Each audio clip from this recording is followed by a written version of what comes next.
Akıl Baktası kanalında size hoş geldik.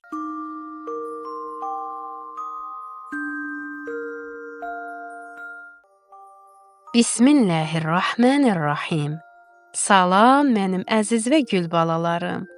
Mübarək Ramazan ayının gecələrində yenə də xoş gördük hamınızı.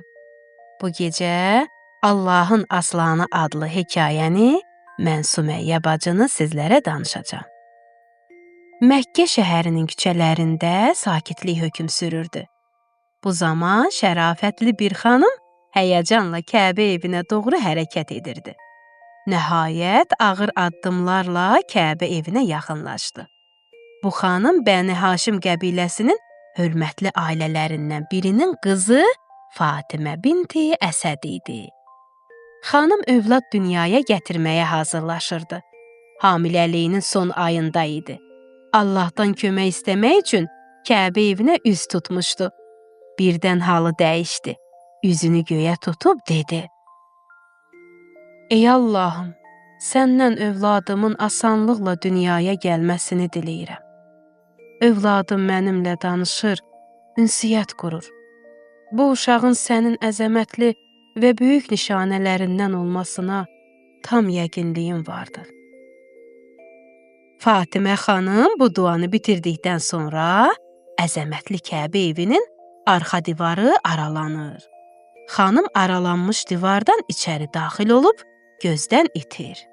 Orada olan insanlar heyrət içində bu hadisəni izləyirdilər. Bir neçə nəfər Kəbə evinin qapısını açmağa çalışdılar. Amma bacarmadılar, çünki bu iş Allah tərəfindən idi. Əziz balalar, hətta indi də Kəbə evinin divarında həmin aralanmış divarın izi var. Bəli, çox keçmədi ki, bu xəbər bütün şəhərə yayıldı. Məkkə əhalisi küçə-bazarda bu hadisədən danışırdılar. Hər kəs həyəcanla nə baş verəcəyini gözləyirdi. Fatimə xanım 3 gün Kəbənin içində qaldı. 4-cü gün Kəbənin divarı elə eyni yerdən aralandı. Xanım qucağında körpəsi ilə bayıra çıxdı. Hamı sual dolu baxışlarla xanıma baxırdı. Fatimə xanım bu neçə gündə başına gələnləri onlara danışmağa başladı. 3 gün bu evdə hörmətlə qaldım.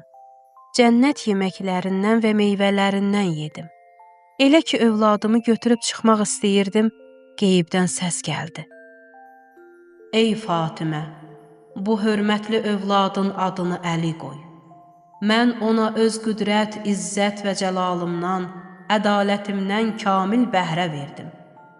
Onu əzəmətli ədəblərimlə tərbiyələndirdim.